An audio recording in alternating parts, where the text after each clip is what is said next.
Despite his gallant efforts, David has been plagued with team reliability problems. And with the emergence of a very dominant Michael Schumacher in the Ferrari team, the task of reaching the top keeps getting harder and harder. But when he's racing head-to-head with the best drivers in the world, David's never-give-up attitude will always come to the fore.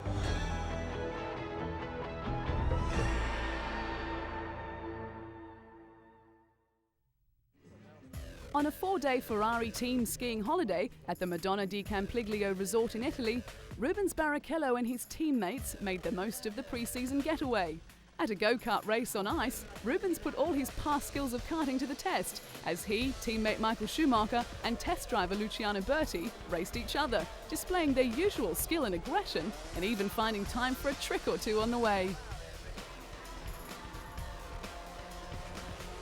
Nearing the end, the trio crossed the finish line together, bringing back memories of the controversial finish at the Indianapolis Grand Prix in 2002 that had fans up in arms and team orders banned. But controversy aside, Rubens has amazing talent. His debut season in 1993 with Formula One was sensational. He may not have ended the season with the points tally that he deserved, but he certainly proved that he was one of the best drivers in wet conditions, as well as entirely competent in the dry. The Brazilian went from Jordan to signing a multi-year contract with the new Stewart Ford team, but the move proved to be a disaster. He then received the call to go to Ferrari as teammate to Michael Schumacher. It was a tough job, but Rubens was strong enough to cope, and in 2000 he took his first win in the German Grand Prix.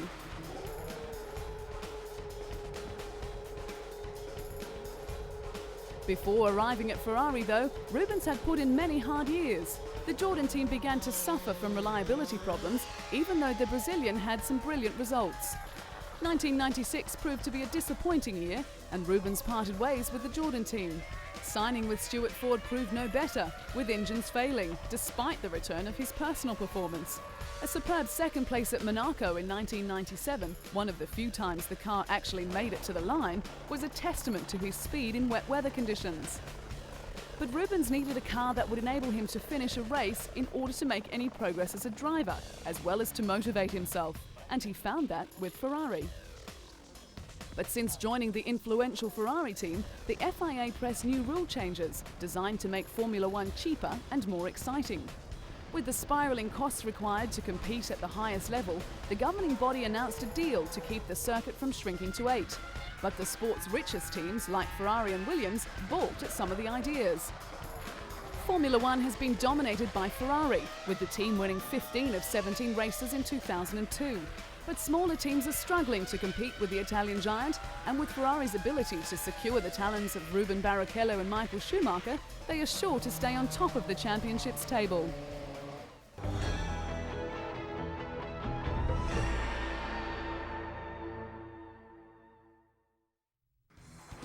Two-time Formula One champion Mika Häkkinen retired in 2002, ending a career that spanned for more than a decade. Mika, the elder flying Finn, who had 20 Grand Prix wins in his 11-year and 161 race career, decided to quit at the 2001 Monaco Grand Prix, but was persuaded by team principal Ron Dennis to take some time to think it over. But the sabbatical failed to change his mind, and when the Finn visited the Monaco Grand Prix, it only strengthened his original decision. Mika and his former racing partner David Coulthard spent 6 seasons together in the longest Formula One partnership to date, and the Scot was sorry to see his friend go. But as sad as it was to leave the sport he loved, a relaxed Mika now spends his time between Monaco and Finland, enjoying his young son Huber and wife. With the hope of more children in the future, Mika has found a lifestyle worth enjoying. Retirement meant that the 2001 Indianapolis Grand Prix will go down in history as the Finn's last victory, as well as one of his most satisfying. The decision was more about, the time I want to spend with the family, to see the Hugo growing, spend time with my wife, and I simply also didn't want to hurt myself. I've been so much through in my career in Formula One, particularly in '95, so I did achieve so much. I thought it's not worth it anymore to push your luck further. Throughout his time at McLaren, he made a lifelong friend in team boss Ron Dennis. Ron stood by him after a near-fatal crash at the 1995 Australian Grand Prix in Adelaide, when the Finn speared into a wall at high speed in practice. Mika suffered head injuries and nearly suffocated until quick surgery by trackside doctors cleared his airways. But once racing is in the blood, it is hard to get it out of the system. And with 2 Formula One World Championships already under his belt, the retired 34-year-old decided to test himself on four-wheeled racing of a different kind. The opportunity to race in his home rally just held too much appeal. Mika completed 3 days of practice on the frozen Kemijoki River in the north of Finland for his guest appearance as a Mitsubishi driver in the Arctic Rally. He admitted that he was enjoying the format immensely, but was also acutely aware of the difference between the driving styles and the pressures involved. He realised that having a world championship in one discipline did not mean a prospective championship in the other. But the talented driver always wanted to try rally driving, and when the opportunity came up at the right time, Mika was willing to give it a go. And if all went well, then he would consider taking part in further rallies. For a rookie, he had plenty of talent and pedigree on his side, with more Finns having won the World Rally Championship than anyone else since the series began in the late 1980s. And when it comes to pedigree, Mika tops the list. His first win in Formula One opened a floodgate, and he took 8 victories in 1998 to beat Ferrari's Michael Schumacher to the championship by 14 points. He repeated the feat in 1999, beating Ferrari's Eddie Irvine to the title by 2 points after Michael Schumacher broke his leg at Silverstone. But the German was determined to get back into racing against Mika, rating him as his most competitive opponent on the circuit. The back-to-back World Championships powered the Finn into the select band of the world's greatest drivers. He joined 6 other luminaries who have achieved this feat, including Alberto Ascari, Juan Manuel Fangio, Jack Brabham, Alain Prost, Ayrton Senna and Michael Schumacher. In his final season, the Finn's thoughts were clearly elsewhere, and he finished 5th overall, despite wins at Indianapolis and Silverstone. Both victories came after he had made up his mind to quit.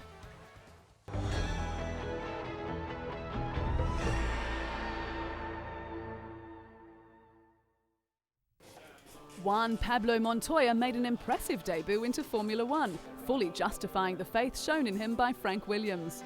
Even though he was frustrated from having to retire from 11 of the 17 races, 2 of which he could have won, the talent that impressed the Williams team in the beginning shone through. Juan Pablo Montoya. It was his raw talent that earned him the Laureus Sports Award and thrust him into the spotlight. He continued to impress in his debut season, earning his first win in Monza. Despite all the setbacks, Juan managed to accumulate an impressive 31 points, finishing 6th overall in his first season. Life off the track for Juan was just as successful as his racing career, with the Williams driver marrying Connie Freidel in a private ceremony in Colombia. The couple were accompanied by 300 family and friends when they wed in the temple of Santo Toribio de Cartagena.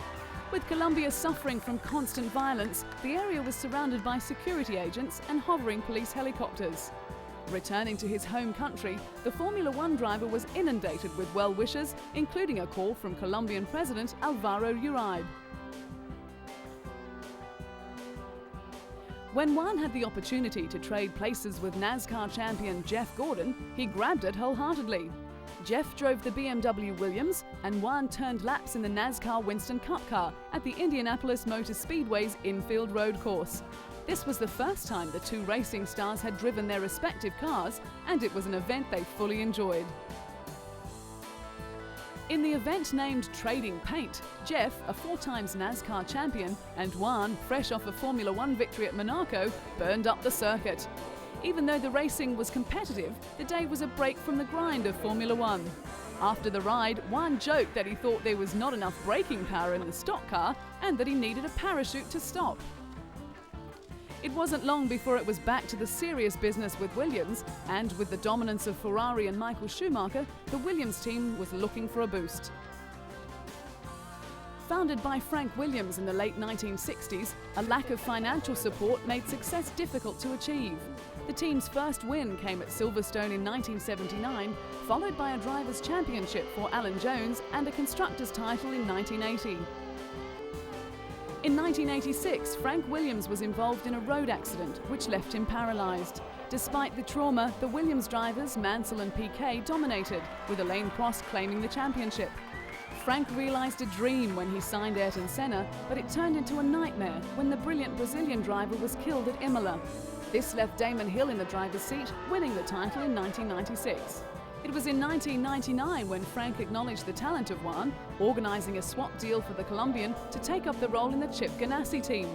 There he flourished, taking the kart title in his rookie year. He claimed 7 wins throughout the season, as well as 7 poles, becoming the youngest champion in the history of the sport. Although Frank Williams wanted Juan back for the 2000 season, he remained with the kart series. He also went on to win the Indianapolis 500 on his very first attempt. Returning to Williams in 2001 to partner Ralf Schumacher, Juan saw his first Formula One victory. He secured several podium finishes and 3 pole positions in his debut season. A tussle with Michael Schumacher when the Colombian refused to back down to the German, and a fierce confrontation with Jacques Villeneuve caused quite a stir on the track, and his aggressive driving style has become a trademark for the fiery Williams driver.